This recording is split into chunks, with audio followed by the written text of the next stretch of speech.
প্রিয়তমা সিনেমাতে জুটি বেঁধেছিলেন ঢাকাই সিনেমার শীর্ষনায়ক শাকিব খান ও কলকাতার নায়িকা ইদিকা পাল। সিনেমাটি দর্শক মহলে বেশ সাড়া ফেলেছিল। এরপর থেকেই নতুন এই জুটিকে নিয়ে আশা দেখতে থাকেন নির্মাতারা, কিন্তু এরপর এই জুটির কোনো সিনেমাই নির্মাণ হয়নি।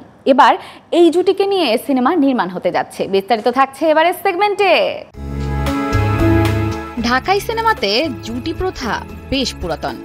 রাজ্জাক ববিতা, আলমগীর শাবানা, সালমান শাহ শাবনূর, মান্না মৌসুমী, শাকিব খান অপু বিশ্বাস কিংবা শাকিব খান বুবলি জুটির সিনেমাগুলো দর্শক মহলে বেশ সাড়া ফেলেছিল, কিন্তু বর্তমানে খুব একটা জুটি দেখা যাচ্ছে না ঢাকাই সিনেমাতে।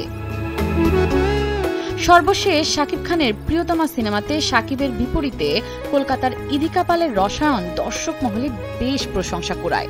দর্শকরা এই জুটিকে নিয়ে নতুন সিনেমা পর্দায় দেখতে আগ্রহ প্রকাশ করে, কিন্তু সবকিছু ঠিকঠাক না থাকায় এই জুটিকে নিয়ে নতুন সিনেমার কোনো খবর আসছিল না।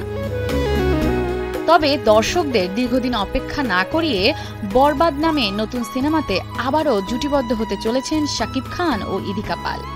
সিনেমাটি পরিচালনা করবেন ছোট পর্দার পরিচালক মেহেদী হাসান।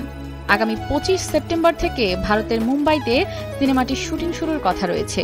মুম্বাই ও বাংলাদেশ মিলে শুটিং হবে। অ্যাকশন ঘরানার সিনেমা হবে এটি। সবকিছু ঠিকঠাক থাকলে 2025 সালের ঈদ উল ফিতরে মুক্তি পেতে পারে বরবাদ সিনেমাটি।